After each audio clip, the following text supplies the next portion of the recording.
Yo nunca pensé que íbamos a ser presidente de este país. Sin embargo, en el año 94 se me propuso porque mi esposo había muerto y decían que yo era la indicada. Yo no era política.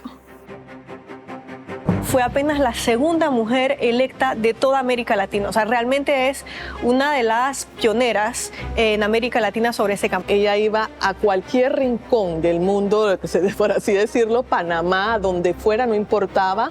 Una de las cosas que jamás se podrá quitar de la historia es, primero, que ha sido la primera mujer presidenta de Panamá. La sociedad panameña debería preguntarse hoy, con vergüenza, ¿por qué solamente ha habido una, luego de haber elegido una buena cantidad de presidentes? Y ella insistía en una frase que acuñó: mis encuestas son de carne y hueso. Fue respetuosa de la separación de los poderes. Con esa forma que tenía ella de expresarse naturalmente con la gente desde el corazón, primero y después desde la razón. El primer mensaje que pudo probar que la mujer no tiene barreras para llegar. Excelente, excelente. Como jefa, una jefa muy excelente. Y nos dejó una obra muy importante. El Banco Nacional, la Caja de Ahorro. Muy fuerte para enfrentar lo que el camino o la vida le ha presentado. Es una persona muy cálida, muy cercana, muy humilde, amiga de sus amigos y divertida.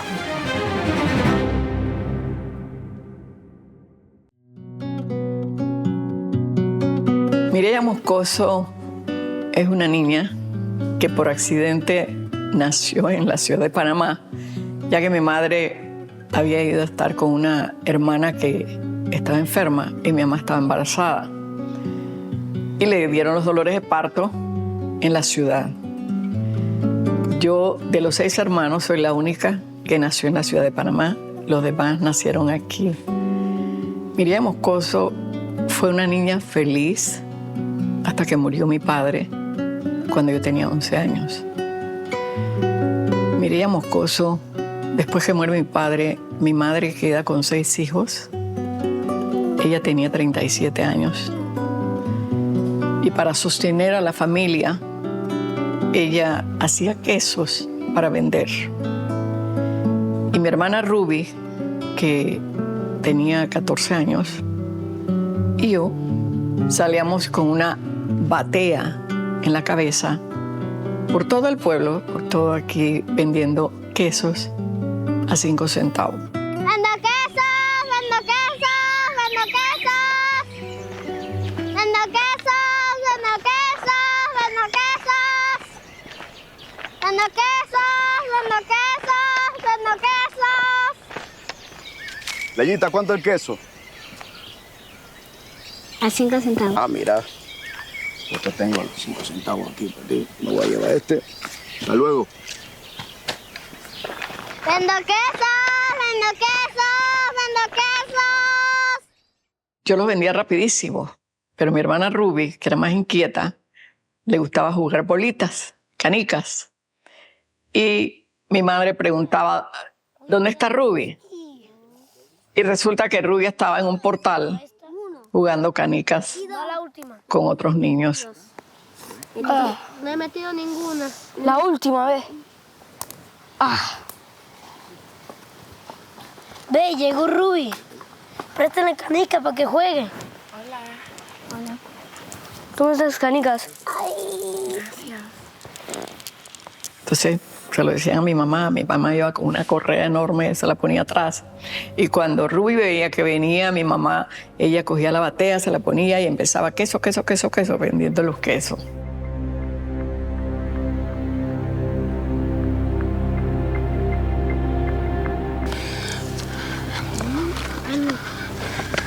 Queso, queso, queso, queso, queso, queso. Mireya Moscoso era una niña que aquí en el pueblo había una señora que rezaba todas las tardes a las 4 de la tarde rosarios. Dios te salve María, llena eres de gracias, el Señor es contigo. Bendita eres entre todas las mujeres y bendito es el fruto de tu vientre Jesús. Y ella se paraba en la esquina, aquí en la esquina. Ella me decía, no me decía Mireya, me decía Leyita. Y se paraba en el portal a gritar Leyita, llamándome para que yo viniera aquí a la iglesia a tocar las campanas. ¡Leyita! ¡Leyita! ¡Leyita! ¡Leyita! Para que la gente viniera a rezar el rosario. Yo subí hasta la torre y con 2 piedras tocaba las campanas. Yo era feliz tocando las campanas. Y veía el horizonte, que se veía la playa, el mar, se ve desde allá arriba. Y yo pensaba, a los 11 años, algún día yo voy a ser alguien y yo voy a tener las condiciones económicas para ayudar a muchos niños aquí en el pueblo. Porque las condiciones nuestras eran igual que los otros. No teníamos padre, mi madre muy pobre, 6 hijos. Así que todas las tardes, esa era mi ambición. Tocar las campanas y mirar el mar. Y pensar, algún día yo voy a tener dinero para ayudar a los otros niños y a la gente pobre en Pedasí. Esa, pues viene ya Moscoso.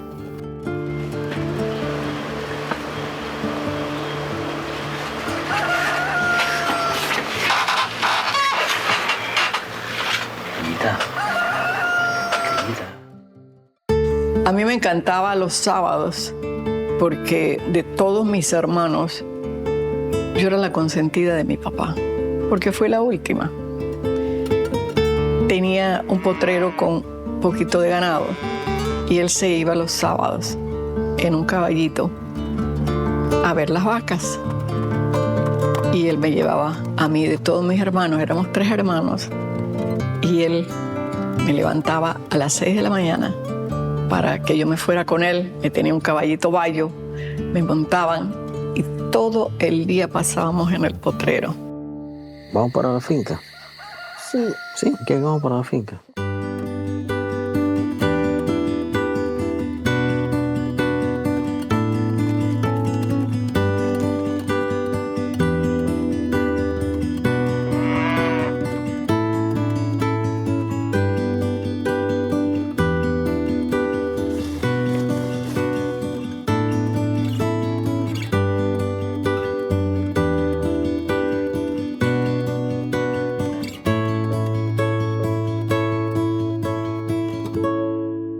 Y mi madre le daba unos regaños a mi papá. ¿Por qué tienes que llevártela a ella? Ahí tienes estos muchachitos que están durmiendo, ¿por qué no los levantas a ella? Y él me decía, porque ella quiere ir, ella le gusta ir. ¿Por qué no le dices a los otros grandotes, pues? Es que a ella le gusta. A ella le gusta. Vamos, acompáñame. ¿Te parece?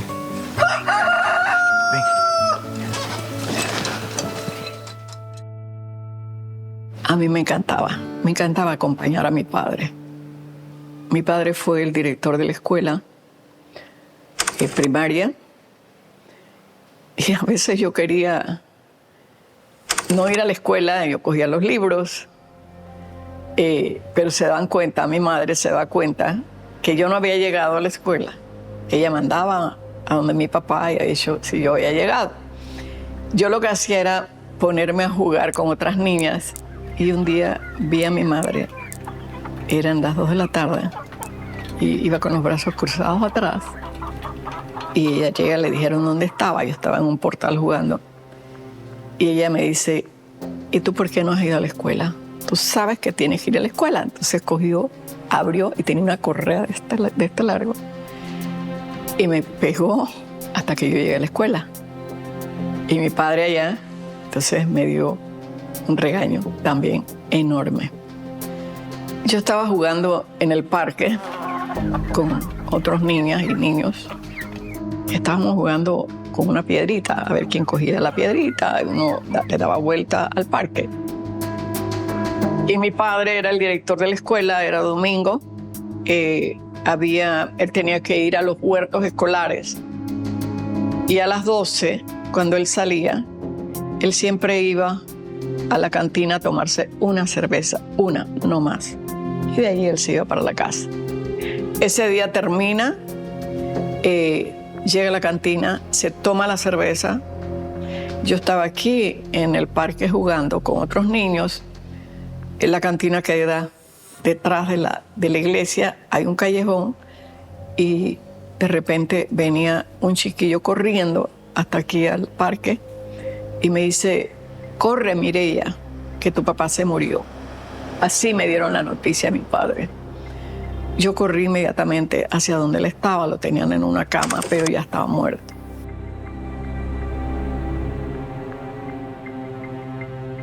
Mi madre, una mujer sola, con tantos hijos, hizo el esfuerzo de mandarnos a todos a estudiar a la ciudad. A mí mi escuela fue María Inmaculada y a mí ella me daba $5, era mayo a septiembre, y me decía, Mireya, esto te tiene que alcanzar para el recreo en la escuela, estos $5 porque no te puedo dar más. Y yo lo entendía. Llegaba el momento, ya como en el mes de junio, finales de junio, que cuando daban el recreo, yo me sentaba en una esquinita, porque yo veía a todas mis compañeras comer galletas, sodas, y ya yo no tenía un real. Yo no podía, porque mi madre murió. Fueron momentos muy duros, pero ella nos sacó adelante. Nosotros tuvimos que conformarnos en que ella no podía hacer más. Pero fue mi heroína. Fue la mujer que yo más he querido. Pero los últimos años ella tuvo diabetes. Se complicó. Yo me la llevé para Estados Unidos cuando estaba yo exilada para darle tratamiento, pero el tratamiento ya costaba semanalmente $4,000 y yo no podía. Y el doctor Arias tampoco podíamos gastar eso. Regresamos, ella regresó, la mandé para Panamá. Ella me lloraba y me decía, mire, ya me vas a llevar a morir. Me vas a llevar a morir a Panamá. El doctor Arias me había muerto en el mes de agosto. Y yo no tenía dinero porque teníamos muchas deudas. Y mi madre se quedó 5 meses más en Miami con mi hermana Ruby. Y me rogaba llorando que no me la trajera a Panamá porque ella venía a morir. Pero tuve que traérmela. Y el mes murió.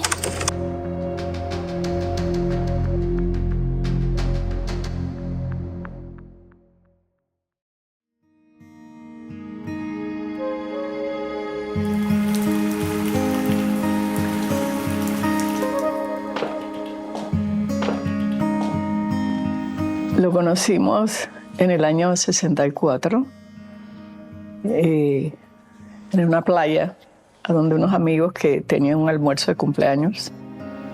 Y allí me lo presentaron.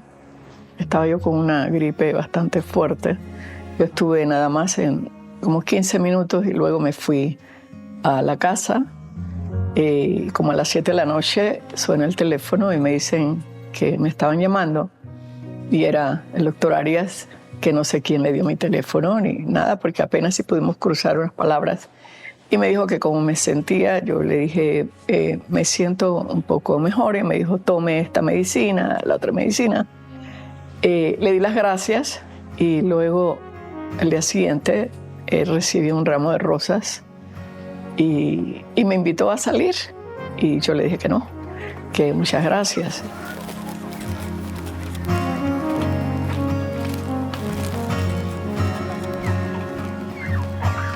Buenas. Buenas.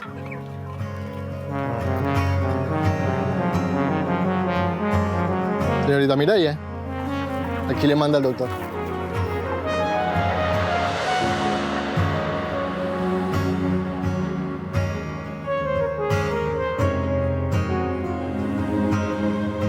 Estuve insistiendo hasta el mes de diciembre que yo dije, bueno, voy a salir con él ya porque quizás una vez que salgamos, ya más, no me va a invitar más.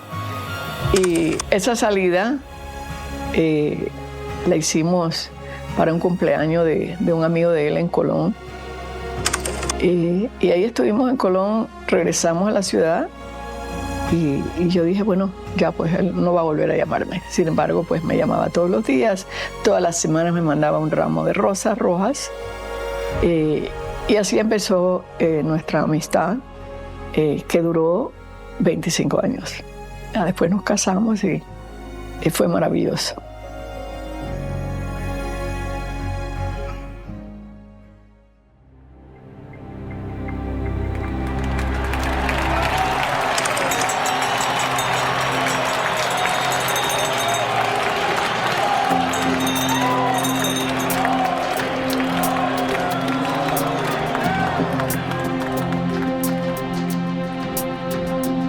El 11 de octubre, ya él era presidente, me dijo, estoy muy agotado, vamos al cine, pero primero tenemos que ir a cumplir con una cena del Contralor, el recién nombrado Contralor, y de ahí entonces nos vamos al Teatro Luz.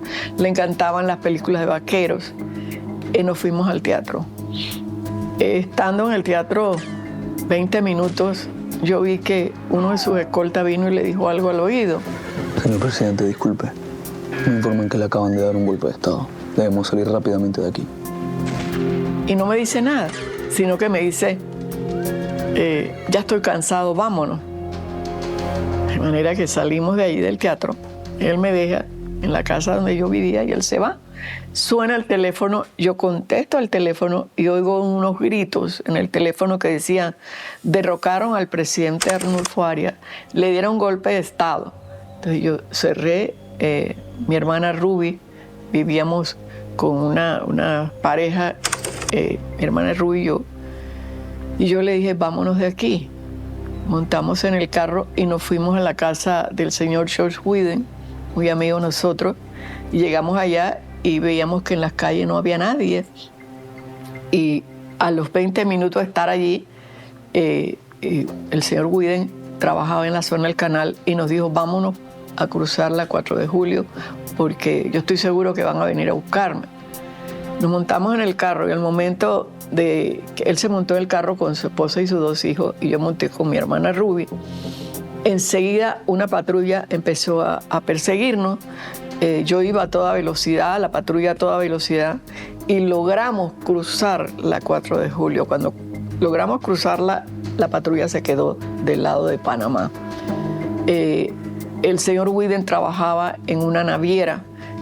Allí nos fuimos a la oficina de él y como a las 3, 4 de la mañana suena el teléfono y era el doctor Arias que quería hablar conmigo. Entonces me dijo, ¿cómo estás? Quiero decirte que yo estoy bien, yo estoy en este lado de la zona, cuídate mucho, yo mañana te llamo a ver cómo te puedo ver. No lo pude ver en esos días, cuando me enteré pues que ya se había ido para Estados Unidos. Él me llamó ya después en Estados Unidos y me dijo que había ido a la OEA a hacer la denuncia del golpe y que quería pues que yo me fuera para Estados Unidos. Consiguieron que en un barco, de esos barcos de carga, nosotros a la 1 de la mañana saliéramos al mar, allá lo más lejos posible, y nos embarcamos en ese barco que iba para Costa Rica. Y llegamos a Costa Rica, alquilamos una casa, pero eso fue ya como en noviembre, y en los primeros días de diciembre él me pidió que me fuera para Estados Unidos, que me iba a conseguir la visa para que me fuera. Y allí entonces, pues ahí fue que vivimos los 10 años de exilio.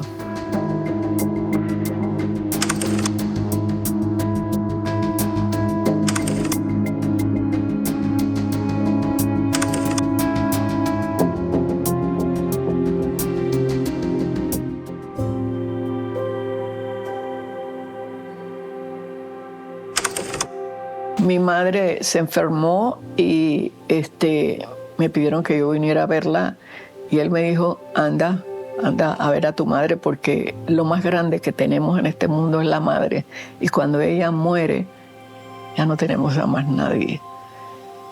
Así que yo me vine, llegué aquí a Panamá a la 1 de la mañana y cuando yo bajo del avión que voy a migración habían 2 policías esperándome.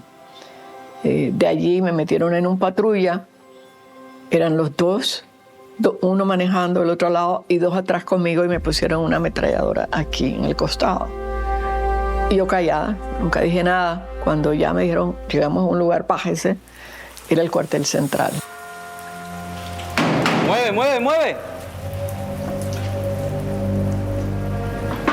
Camina, camina. Aquí mismo, aquí mismo. Dale. Entra. Siéntate ahí. Yo sentada encima de la maleta, yo le decía, porque me pegaban en los barrotes de la celda, yo tengo sueño, decía, yo tengo sueño. Dice, sí, duerme ahí en esa maleta, porque ahora cuando amanezca te vamos a llevar a San Francisco y te vamos 15 hombres a violar. Toda la noche fue eso. Cuando dije tengo sed, dice anda al servicio y toma agua del servicio. Da la lloradera, hombre, ahora sí vas a saber qué es lo bueno. Como a las 12 vienen en una vasija, abren la celda y me la tiran así. Era donde en el interior una orina, ¿no? Es así. Era, ahí fue donde me pusieron los espaguetis y me la tiraron. Coge, come. Yo, por supuesto, tampoco. Era una bacenilla, ¿no? Le decimos bacenilla. Yo tampoco comí nada. Y ya a las 3:30 de la tarde viene y me abren la celda. ¡Atención!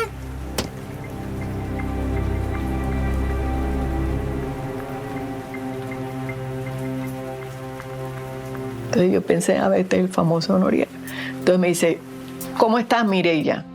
Yo le dije, ¿cómo quiere usted que yo esté? Dice, no, cállate. Aquí no vienes a hablar, tú cállate la boca. ¿Qué quieres hablar conmigo, Noriega? No te basta con tenerme aquí como si yo fuese un animal. Bájame el tono, Mireya. Y para ti, soy el teniente coronel Manuel Antonio Noriega. Bueno, yo lo único que vine a hacer fue a ver a mi mamá, que está muy delicada de salud. Escúchame lo que te voy a ordenar. Vas y visitas a tu madre y te largas de mi país, porque tú eres una espía de la CIA. Callar, no dije nada. Entonces él llamó a alguien que me llevaran allá afuera. Mi hermana Ruby me estaba esperando afuera. Eso el doctor Arias nunca lo perdonó. Y él me dice, algún día yo tengo un poder y él va a saber quién soy yo. Yo le decía, gracias a Dios no me pasó nada, pero olvídate. Dice, no puedo olvidar eso. Esa humillación que te hicieron y la tortura mental que te hicieron.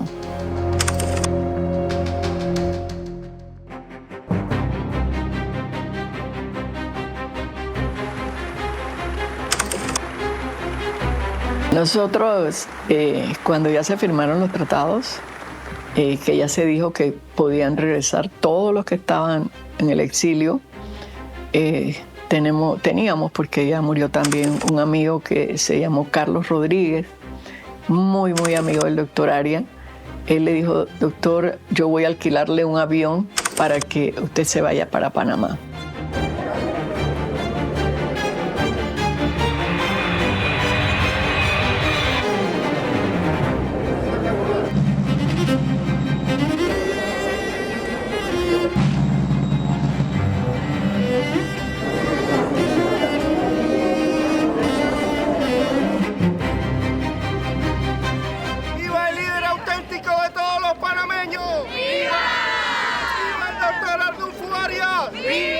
Venía el doctor John, que era el esposo de mi hermana, venía Carlos, venía otro señor que ahorita no recuerdo, de Chiriquí. Y cuando veníamos llegando, el doctor me hace así, dice, ponme el alfiler. Era un alfiler así grande. Entonces yo en el bolsillo y con el saco le puse el alfiler. Entonces le dice al señor Jurado, Chocho Jurado, le dice, doctor, ¿y usted por qué se pone eso? Dice, porque nos van a robar. Y yo no quiero que me roben la platita que yo traigo. Usted, doctor, por favor, aquí nadie va a robar nada. Cuando llegamos a Paitilla, que era el aeropuerto de Paitilla, eran miles y miles de personas. Entonces subimos a un camión y de ahí nos llevaron hasta Santana.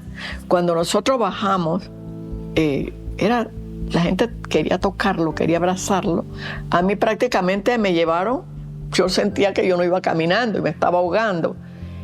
Y los otros señores que andaban con nosotros, cuando llegamos ya al kiosco, uno no tenía zapatos, el otro los anteojos se los habían arrancado, porque la gente de la emoción. Y entonces se metió la mano en el bolsillo el señor, dice, me robaron toda la plata que yo traía. Entonces el doctor riéndose dice, yo se lo dije que pusieran un alfiler. El otro pues sin zapato quedó, le quitaron un zapato, pero fue lindo, ¿no? Y la gente empezaba presidencia, presidencia. Que de allí nos fuéramos para la presidencia y ya Noriega tenía unas tanquetas enfrente a la presidencia. Y el doctor decía, una presidencia no vale la muerte de miles de personas que están aquí. La presidencia no vale eso. Así que no vamos, no vamos. Y la gente insistía y él les decía, ustedes para mí valen mucho más que eso que ustedes quieren ir allá. Cuando él muere, ese día, pues ya él tenía casi 2 semanas de estar en cama, porque le habían pronosticado que él no podía regresar a Panamá, no podía volar, porque si yo me lo traía, quizás él podía morir en el vuelo.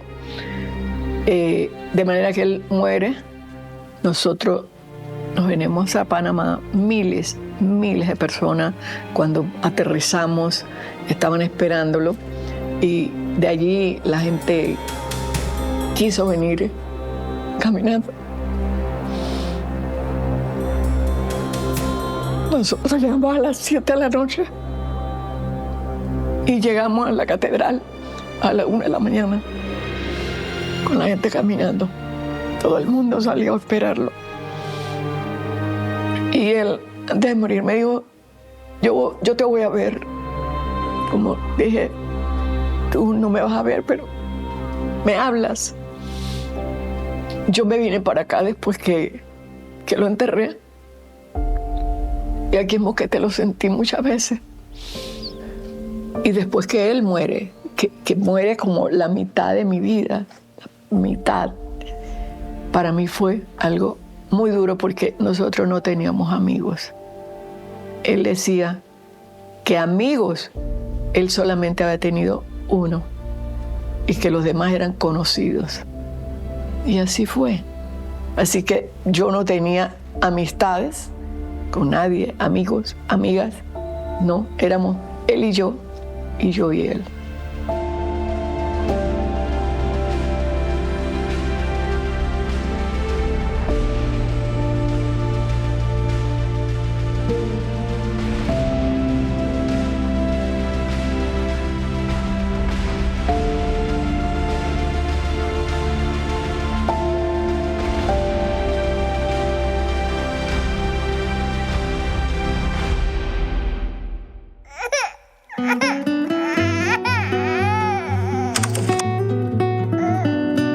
Yo creo que si uno no es madre, uno no entiende. Uno no entiende qué es ser mamá. Yo no había sentido eso porque yo jamás pensé que yo podía tener un hijo. Pero una maravilla, Dios me dio a Ricardo. El niño nace. Yo no sabía lo que era esta, ni estaba acostumbrada. Lloraba a toda hora, quería un biberón. Yo no dormía, yo tenía unas ojeras por acá. Y ya a los 15 de haber nacido, yo le dije a mi amiga, yo me voy para Panamá. Yo andaba con una amiga, cogí el carro, me vine. ella venía atrás sentada con el bebé, teníamos que parar para darle su alimentación. Y ya estando aquí, estamos aquí en Boquete, se buscó una persona para que lo cuidara, una niña que adoraba a Ricardito, pero eso sí, a toda hora quería un biberón, quería tomar, quería comer, pues estaba así como gordito, ¿no?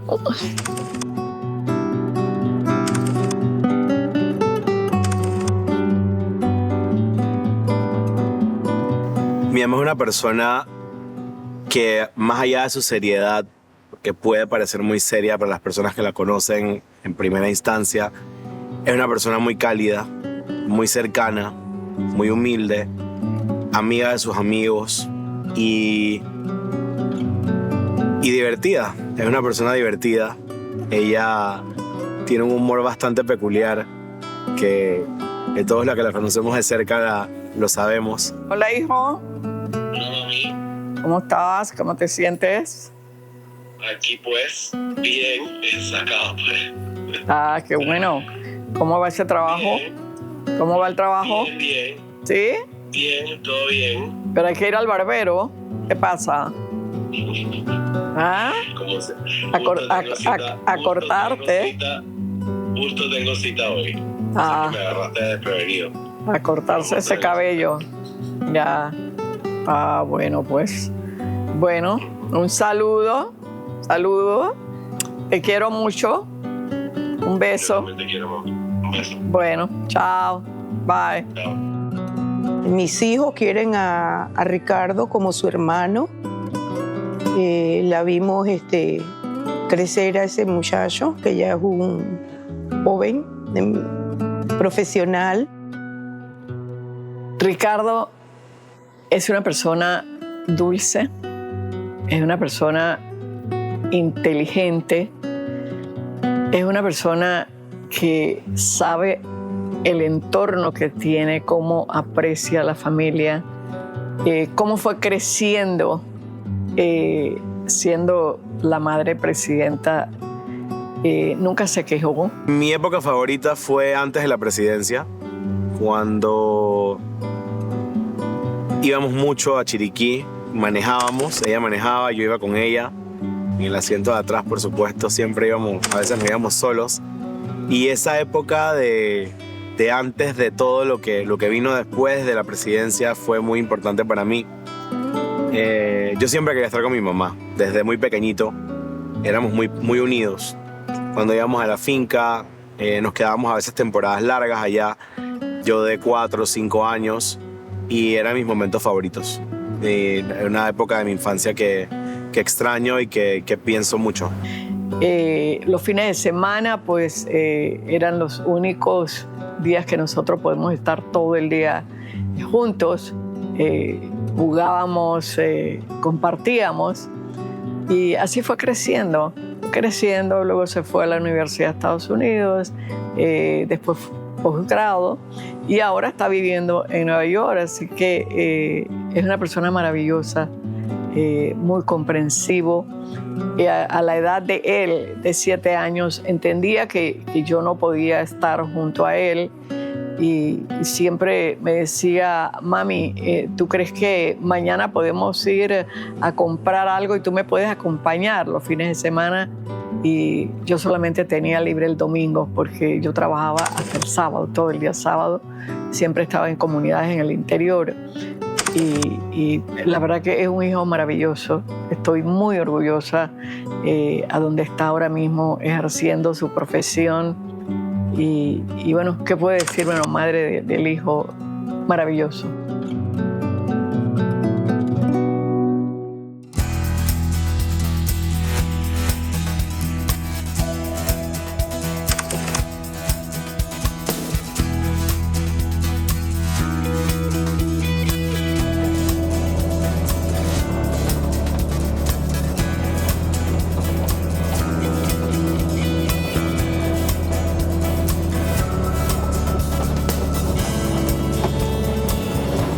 Bastante cafecillo.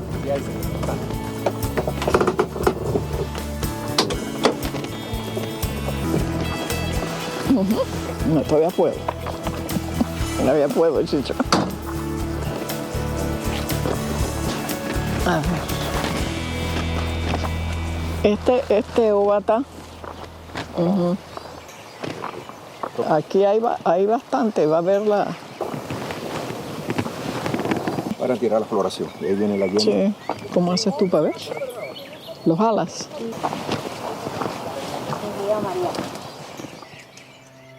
Una vez que mi esposo muere, él me deja esta finca en una herencia y empezamos nosotros a comprender y a entender todo lo que era una finca cafetelera, cómo se llevaba, porque aquí la persona que mandaba, que ordenaba y que manejaba la finca era él, con una persona con una licenciada que tiene ya 50 años de estar aquí manejando esta finca. Mis funciones inicialmente eran de oficinista, tenía que confeccionar los informes de todos los movimientos, ingresos, entradas, inversiones en los informes y yo tenía que entregarlo a esa persona.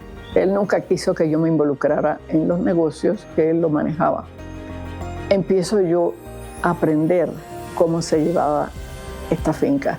Nuestro día a día cuando ella está en la finca es, desde que ella llega, es a enterarse de cómo anda cada cosa y no nada más enterarse, sino que sale al campo a revisar cómo está todo y a preguntar cómo está la producción, qué problemas hay y a ver con sus propios ojos la situación real que hay en la finca.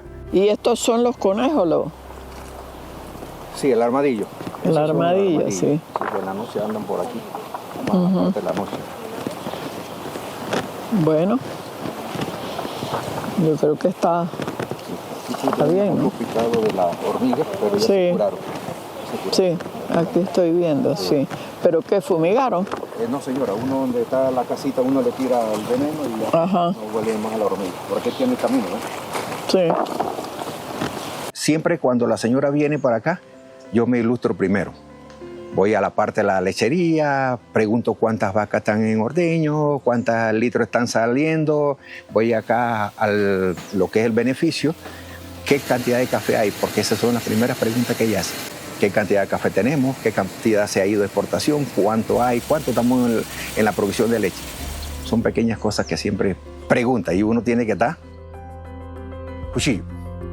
Ella se involucra en todo, a pesar de que se mueve en todo el país, siempre está enterada de todo lo que pasa y indaga cómo y por qué pasan las cosas. No ha sido fácil. Es una finca muy grande, que no solamente es cafetalera, sino también ganadera. Y como dije, no es fácil. Tiempos de cosecha, tiempos de verano donde no hay pasto, etc. Muchas dificultades, pero gracias a Dios hemos salido adelante y me siento satisfecha de que estoy segura que a donde él está, sabe que su finca ha sido bien manejada y que aún tenemos la finca por muchos años más hasta que Dios me dé vida.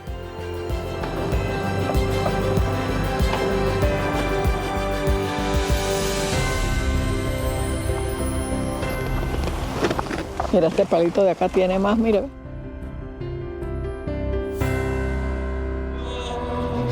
Nadie lo puede negar.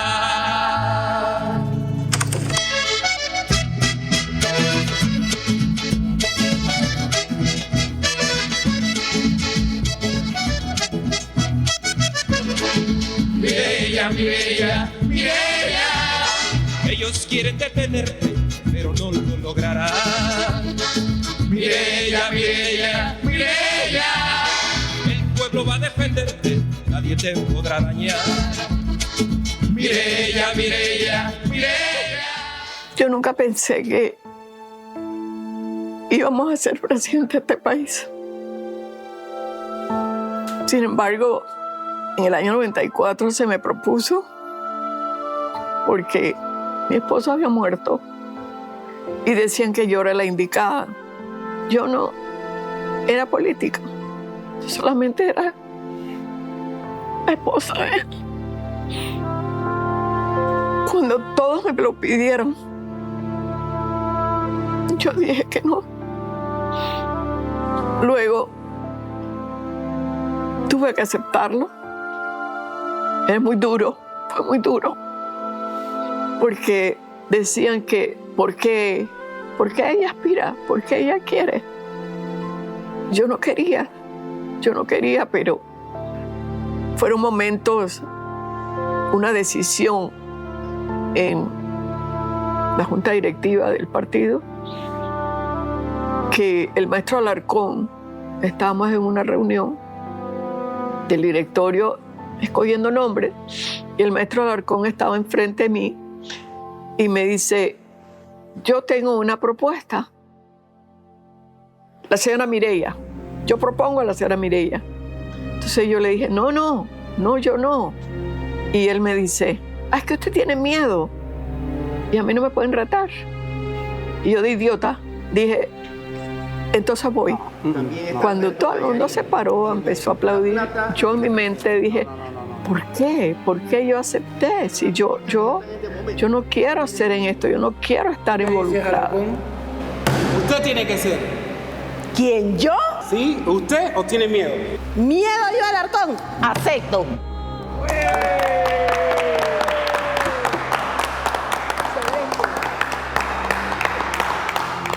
Pero hay algo que sí quiero decirles que me pareció tan bonito.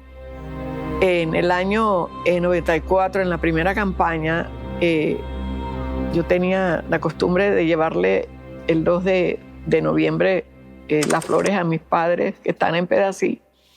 Y paré allí después de Los Santos a comer algo.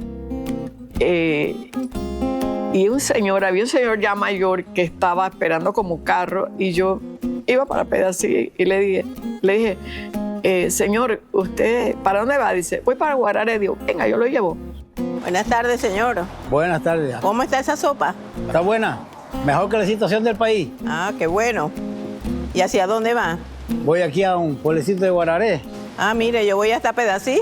Si gusta, yo lo llevo. Bueno, si me da el bote, gracias. Con mucho gusto, vamos. Vamos, pues, vamos.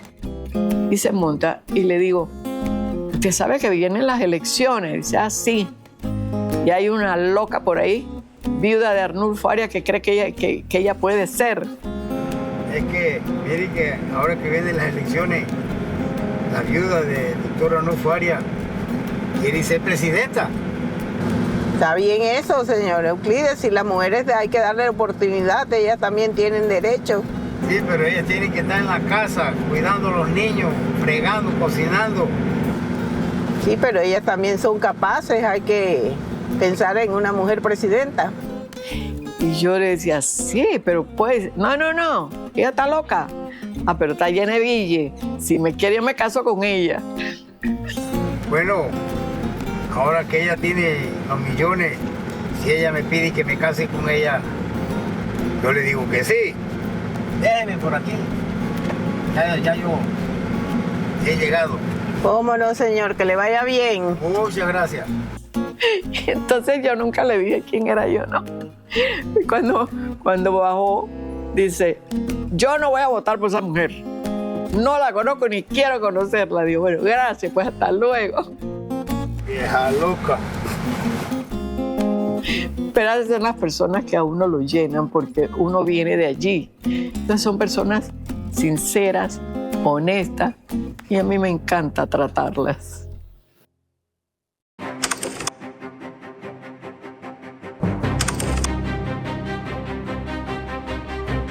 Empezamos una campaña a donde habíamos 6 candidatos y siempre decían que yo iba de última. Fue muy difícil.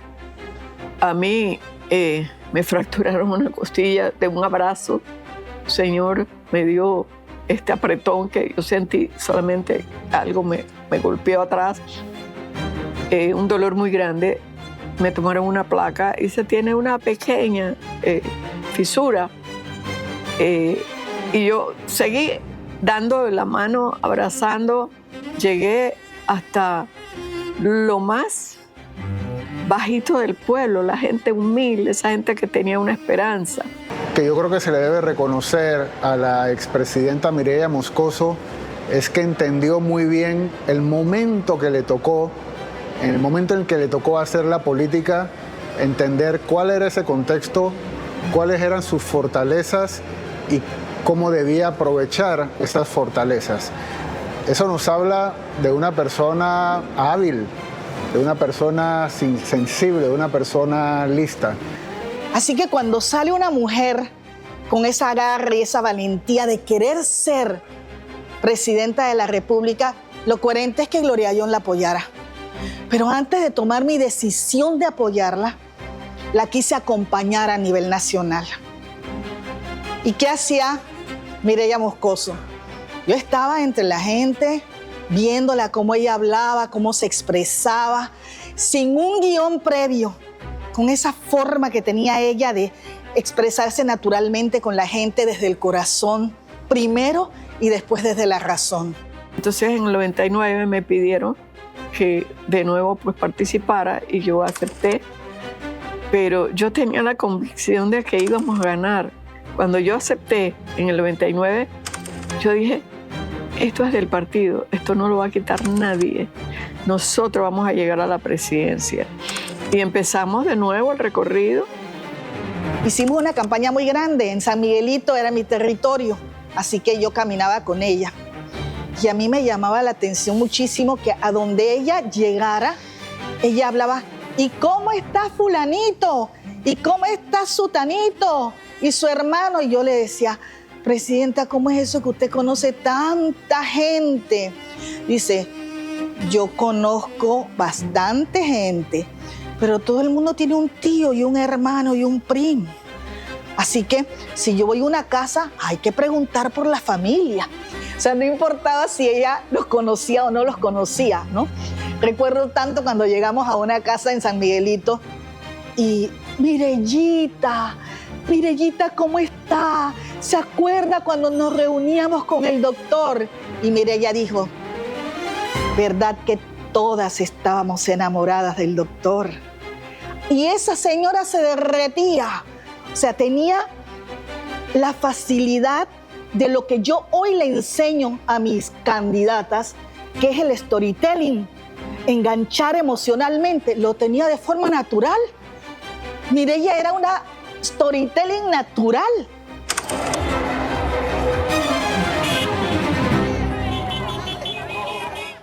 Aunque digan que Mireya no tiene la capacidad, aunque digan que porque es mujer no puede ser presidente, y aquí les digo, tengo tantos pantalones como tienen los hombres. Y el día que se hizo la votación, yo tuve la oportunidad de irme a David en la mañana, después que voté, y vi que no había nadie en las filas, eran las 10 de la mañana, y yo decía, pero ¿por qué no hay nadie votando? Entonces me decían, no, es que desde las 6 de la mañana estaban haciendo filas. Ella logró alzarse con la victoria en una elección que a todas luces era adversa para ella en todo el sentido de la palabra, en un momento en que las encuestas dictaban otro ganador, y ella insistía en una frase que acuñó, mis encuestas son de carne y hueso.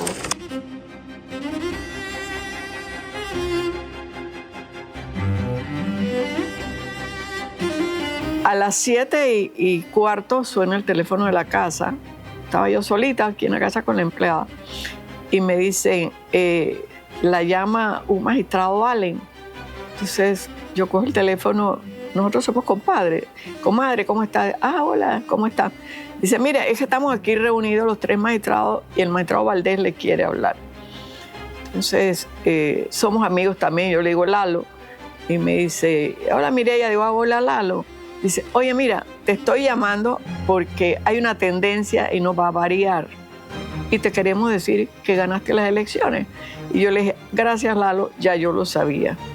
Cuando consideramos a lo interno los magistrados, en compañía de nuestros asesores y los invitados especiales, los selectos, que esa tendencia era irreversible. Entonces, tomamos el teléfono, por acuerdo entre los magistrados, yo como presidente, en nombre del Pleno, tuve la oportunidad de hacerle saber que el tribunal la consideraba ya extraoficialmente como la presidenta electa y que por lo tanto agradeceríamos, si así lo quería, que se apersonara a Tlapa para entonces tener una reunión ya conversatoria sobre los distintos temas de interés que siempre hacemos con los presidentes y además aprovechara para atender a los observadores internacionales y la delegación de Capel, que era la que coordinaba la misión. Así que esos fueron los detalles de aquel mayo de 1999. Cuando yo cerré, créame que me pegó un temblor en el cuerpo. Y yo decía, idiota, imbécil, ¿para qué te metiste en esto? ¿Por qué te metiste? Y yo estaba solita en la casa. Entonces llamo yo a Ivonne John y le digo, ganamos. Y ella no dijo nada, me tiró el teléfono. Y llamé a otra persona y me tiró el teléfono. Y yo decía, ¿y ahora qué hago? ¿Ahora qué hago? A los 10 minutos estaban Toti Barés y estaba ella en la casa.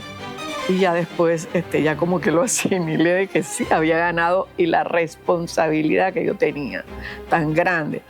Di gracias a Dios primero y di gracias a mi esposo porque pienso que yo gané por él. Él me hizo llegar a donde él había llegado 3 veces.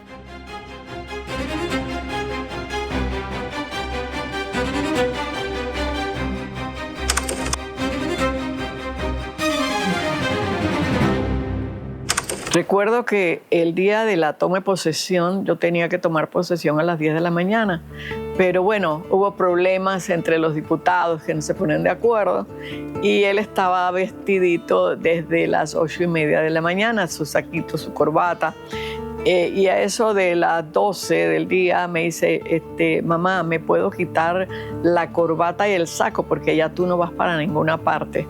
Y mi mamá con otra gente que estaba ahí me dice, ¿y tú para dónde vas? Y le digo, no, si ya tú no vas para ningún lado, así que me voy a quitar esto porque ya ha pasado demasiado tiempo. Seguramente ya aquí tú no vas a ningún lado. Y obviamente rompieron en carcajadas porque era evidente que íbamos a ir a algún lado. Entonces yo le dije, no, hijo, aunque sea a las 5, nosotros vamos. Yo tengo que ir a que me pongan una banda y usted va a estar conmigo. Pero mami, tú me decías que a las 8 y son las 12 y no vas a ir. Pero el niño de 8 años no entendía que la vida había cambiado y que ya no había una opción. Había que ir, había que participar y ese día fue muy importante para nosotros dos. Es una anécdota que ella siempre cuenta y que yo creo que todavía le da mucha risa pensar en ese momento de ver a su hijo simplemente no entendiendo lo que venía, ¿no? Y es aquí el momento que los asistentes de este estadio estaban esperando. Y viene con su hijo, viene acompañada de su hijo Ricardo. Ahí el saludo emotivo, la presidenta Mireya Moscoso.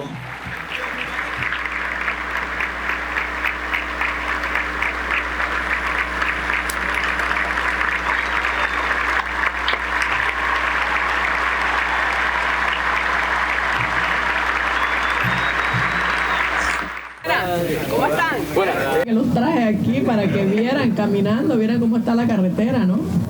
Así que vamos a someter a votación la propuesta del ministro Juliado para la carretera de 1.2 millones. ¿Están de acuerdo?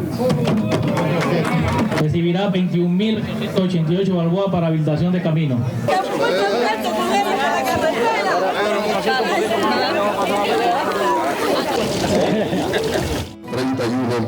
Del distrito de Boquerón. Oh, te va a salir bien. Ah, ¿viste? ¿Viste que no te pasé?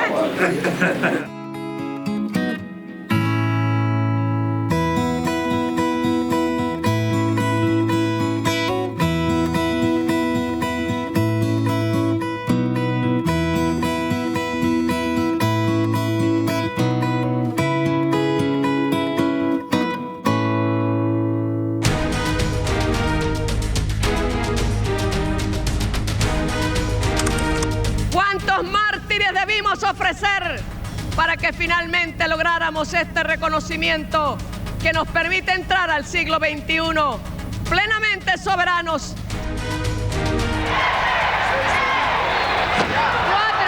3,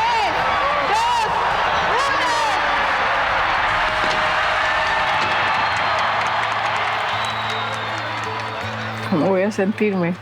Orgullosa. Orgullosa porque el pueblo decidió apoyarme. Fue un trabajo muy duro durante 5 años, pero lo que nosotros prometimos, siento que lo cumplimos. Y recordarme, hacerme recordar todas estas imágenes, créanme, que me siento tan emocionada, porque nunca pensé que una mujer podía llegar a la presidencia de la República. ¿Por qué? Porque el mayor obstáculo que yo tuve en el 94 fue la mujer. La mujer decía, no, ella no puede ser. Yo recuerdo que fueron meses de preparación para recibir el canal, de la invitación a presidentes, que vino el rey, que ese día llovió muchísimo. Y recuerdo que cuando ella fue a hablar ya se fue calmando la lluvia y ella empezó a hablar y dar su discurso. Fue un momento muy emotivo, fue un momento importante para los panameños, inclusive haberlo recibido ella. Bueno, yo en la reversión del canal jugué un papel más tras bastidores, porque yo no fui a la reversión del canal con ella. Era un momento muy importante, ella estaba muy emocionada porque ella lo define como el momento más importante de su presidencia, el haber recibido el bien más preciado que tenemos como país de manos americanas y tener esa gran responsabilidad de sacarlo adelante y sacar las áreas revertidas adelante. Yo estaba aquí en mi casa ese día, viéndola en la televisión como todos los panameños. Ella sentía que no era un lugar como para que un niño estuviera aguantando tantas horas. Era un acto largo donde ella tenía que atender bastantes mandatarios que vinieron, creo que fueron como más de 12 o algo así. Fue una especie de cumbre, porque vinieron personas de toda la región, vino Jimmy Carter, y ella siempre relata la emoción que sintió primero de escuchar a Jimmy Carter decirle "It's yours" cuando firmaron. Se lo dijo al oído, y luego también cuando habló en el edificio de la administración, que quedó empapada y que, como todos los panameños, al igual se mojó, muy como es ella, muy sencilla y muy conectada. Ella no le interesó, y ese vestido reposa ahora en el Museo Interoceánico del Canal, el mismo vestido que se mojó el día que ella estaba dando su discurso a los panameños, el día tan importante. Ese 31 de diciembre de 1999, la noche del día, a ella le correspondió estar con Jimmy Carter, estar con todos esos, entregando ya la llave, como se dice buen panameño. Aquí está la llave, ya nosotros nos vamos, izar la bandera panameña y luego bajar la bandera norteamericana de aquí de la administración. O sea, eso es, mira, lo demás, yo te puedo decir de mi punto de vista, es secundario.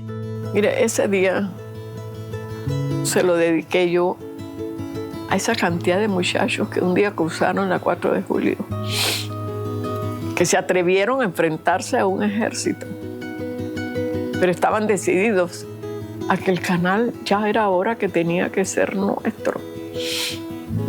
El profesor Ruiz, rector del Instituto Nacional, recibe de manos de la Presidenta de la República la bandera histórica de 1964 que marca un importante espacio que hoy celebramos aquí en las escalinatas del edificio de la Administración.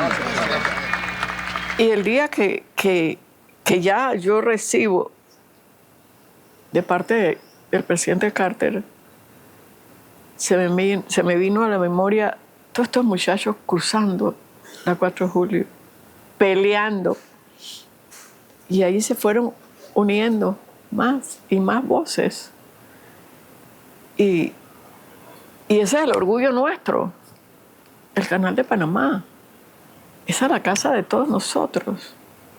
Entonces, yo creo que tenemos que mandar un mensaje alto y claro al mundo entero de que este canal es panameño.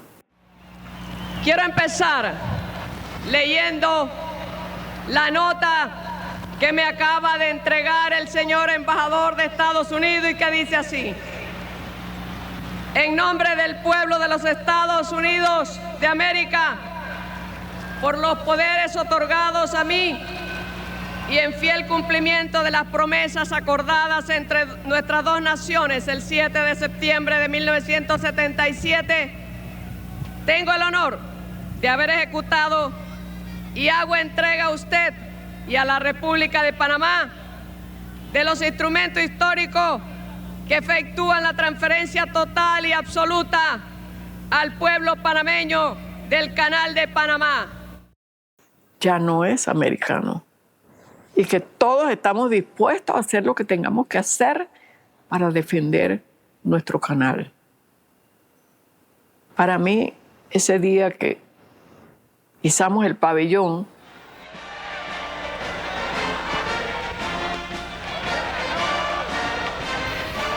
cayó este aguacero que yo miraba a los lados y veía que todo el mundo salía huyendo para no mojarse. Y sin embargo yo dije, es que esto es bendición. Esto es Dios, nos está mandando la bendición y nos está diciendo, es de ustedes. Duró muchos años, pero es de ustedes y esta agua es bendita. Y yo quedé empapada. Y le dije a los que estaban afuera, suban. Y me iban a poner paraguas. Y decía, yo no quiero ningún paraguas. Esa es agua bendita. Dios nos está bendiciendo después de muchos años y diciéndole a los panameños, celebren porque esto al fin es de ustedes. Hubo mucha gente que se empapó y yo estaba empapadita, pero en ese momento no importaba mojarse, pero estábamos felices en nombre de Panamá recibir el pabellón que iba a izarse ese día para decirle al mundo entero, esto es Panamá. Canal es de Panamá, no es de más nadie.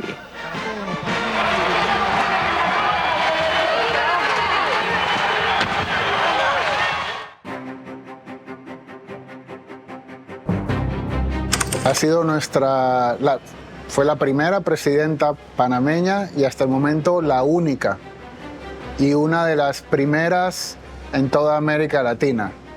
Eso es altamente destacable. Ser el primero o la primera en algo siempre es muy difícil, no se regala, hay que romper esquemas. Son quienes abren el camino y muestran a quienes vienen detrás cómo se hace y qué es lo que no se debe hacer.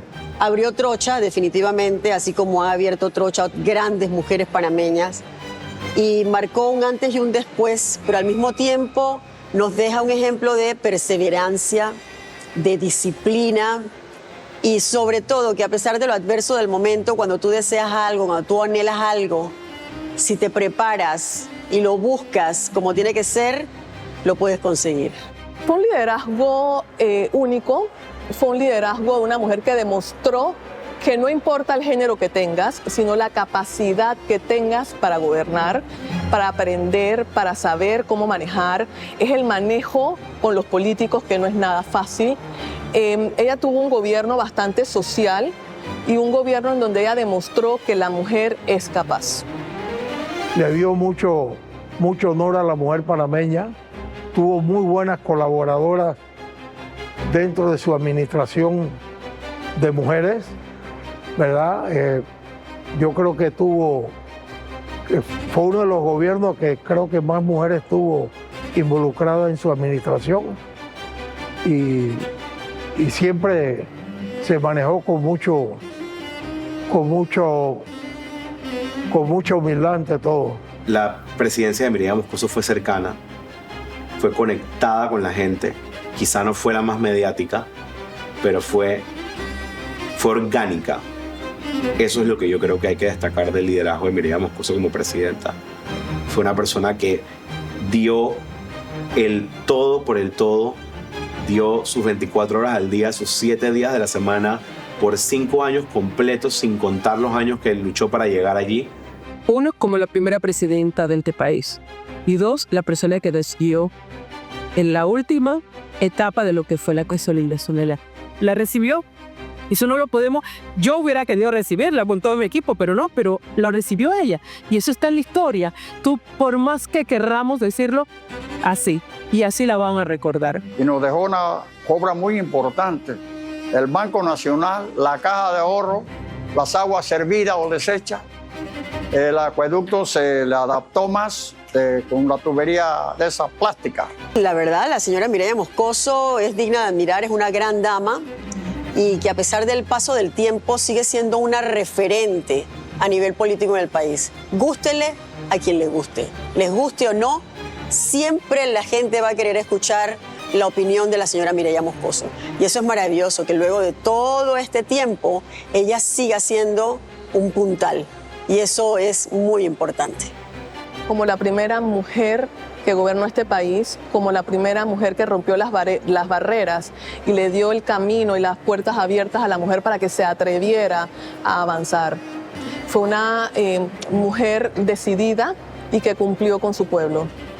Yo creo que ella sigue siendo la misma mujer que caminó por todo Panamá para llegar a la posición que llegó. Una líder que ha dejado un precedente importante no solamente para las mujeres de nuestro país, sino para las mujeres de nuestra gran región. No solo latinoamericana, sino también de otros países. Ni Estados Unidos ha podido conseguir una mujer presidenta. Nosotros sí. Cuando haya pasado varias décadas de la presidencia de Mireya Moscoso y que se nos haya olvidado qué política pública hizo, qué reforma hizo, qué tal, probablemente la ciudadanía panameña y lo que se le enseñara a los niños y a las niñas en las escuelas serán dos cosas fundamentales del periodo de Mireya Moscoso. Lo primero es que fue la primera mujer presidenta de la República y eso es fundamental y es una de las primeras de América Latina y eso nos coloca en un lugar del que deberíamos estar orgullosos y que no solemos recordar. Y lo segundo es que recibió el canal. Y por lo tanto, de alguna manera fue, digamos, la presidenta que recibió el país más moderno y que nos permitió convertirnos en el país que somos hoy. Yo no voy a decir yo cómo voy a ser recordada. Yo creo que cada uno tiene su opinión y ya dirán cómo fui, cómo era, cómo fui cuando fui presidenta, cómo fui después que salí de la presidencia. Yo me considero la misma que subió y la misma que bajó, una mujer sencilla, que hablo con todo el mundo, que me gusta llegar a los pueblos, a conversar con las personas, y gracias a Dios, en esos 5 años no pensé que yo estaba por acá y el pueblo estaba, yo estaba acá abajo, igual que ellos, y hoy día sigo siendo la misma. Mireya Moscoso, la de Pedací, la campesina que salió, hija de Elisa y Plinio, y que fue esposa del hombre más maravilloso que ha tenido Panamá, Arnulfo Arias.